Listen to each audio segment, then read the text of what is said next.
יודעים מה אומרים עלינו הירושלמים. אנחנו מדברים אחרת, אנחנו מתלבשים אחרת. יש ירושלים של מעלה, יש ירושלים של מטה. זה מקום שאי אפשר להיות אדישים אליו. היא מדהימה, יש בה הכל.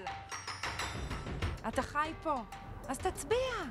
ככה תוכל להשפיע על איך היא תראה גם ב2000 שנה הבאות. חשוב לצאת ולהצביע, כי הגורל שלנו נמצא בידיים שלנו. אם אנחנו לא נצביע, אנחנו מאפשרים למישהו אחר לקבוע את צביונה של העיר ירושלים. בואו נשפיע על החיים בירושלים. העיקר לצאת ולהצביע. בואו גם אתם ב-22 באוקטובר להשמיע את קולכם ולהשפיע על העיר. בואו נשמור על ירושלים. לא חבל?